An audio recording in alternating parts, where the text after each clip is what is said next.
সেখানটা সার্চ করতে হবে ইউটিউব স্টুডিও। যেরকম আমি প্রথম থেকে আগে থেকে সার্চ করে রেখেছিলাম ইউটিউব স্টুডিও, দেখেছো যেটা আমি লিখেছি সেটাই আমি কিন্তু সার্চ করছি YouTube studio. YouTube studio search করার সঙ্গে সঙ্গে প্রথম যে জিনিসটা আসবে সেটাই তোমাকে টাচ করতে হবে, ইউটিউব স্টুডিও। ওকে, লোড হচ্ছে কেন কি নেটের স্পিড অনুযায়ী এখানটায় কিন্তু লোড হয়। আচ্ছা, ইউটিউবের লোগো খুলে গেল। দেন এই টি বলে যেটা আছে সেটাই হচ্ছে আমার নতুন ইউটিউবের যে জিমেলটা দিয়ে আমি খুলেছিলাম সেই জিমেলটা।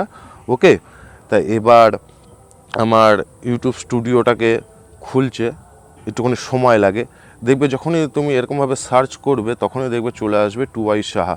By typing create a channel to agree YouTube terms and service change the made to name and profile picture are visible only on YouTube and non under Google services learn mode.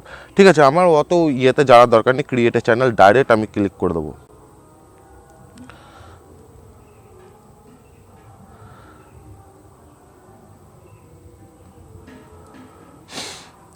আচ্ছা, এখান থেকে আমাকে studio app download করতে বলছে।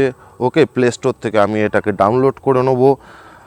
17 MBর আছে, এইটা তোমরা download করে নেবে। কেন কি যখনই তুমি ফোন থেকে ইউটিউবকে চালাতে যাবে তখন তোমার এই ইউটিউব স্টুডিওটাকে সবথেকে বেশি দরকার প্রয়োজন মনে হবে।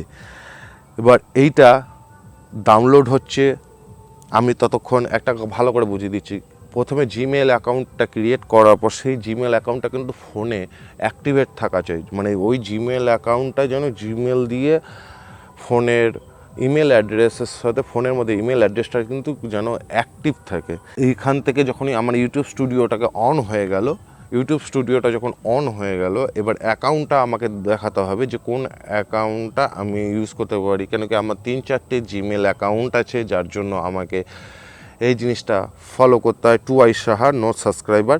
ওকে, এখান থেকে দেখো এবার শুরু হয়ে গেল কিন্তু ওয়েলকাম ও YouTube studio, manage your channel to go get started যখনই করব তখনই কিন্তু এরকম ধরনের ইন্টারফেস দেখতেই পাচ্ছ। এরকম ধরনের ইন্টারফেস চলে আসবে। ক্রিয়েট হয়ে যাওয়ার পর এখান থেকে আর কিন্তু আপলোড করবে না, এটা হচ্ছে তোমার দেখার জিনিস। কিন্তু এটা এই চ্যানেলটাতে ভিডিও আপলোড করবে ইউটিউবের থ্রু, ডাইরেক্ট ইউটিউবে যাবে। যেখানটা আমার টি বলে দেখতে পাচ্ছ, এখানটা আমার অপশান আছে। ঠিক আছে, এখান থেকে আমি যদি এখন ক্রিয়েট করি, আচ্ছা ক্রিয়েটের শর্ট, ঠিক আছে, যদি অ্যালো টু অ্যাক্সেস করি, ওকে, অ্যালো টু অ্যাক্সেস এগুলো সব তোমাকে করতে হবে। দেন এবার আমি যদি 15 সেকেন্ডের একটা যদি কোনো শর্ট ভিডিও বানাই তো আমাকে কি করতে হবে, জাস্ট আমি এইভাবে যে পিকচার কালেক্ট করছি, শর্ট ক্লিক হয়ে গেল।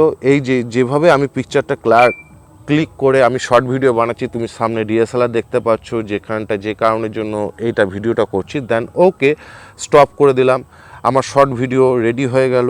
শর্ট ভিডিও রেডি হয়ে যাওয়ার পর তোমরা যেভাবে ক্লিক হয়ে গেল, এই যেভাবে আমি তোমরা যেভাবে আমি পিকচারটা ক্লিক করে আমি সেভাবে শর্ট ভিডিও বা লং ভিডিও এখান থেকে আপলোড করতে পারো। এবার আপলোড করার সময় কিন্তু এই এইটাকে আনলিস্ট করে কিন্তু তোমরা যা করার করবে।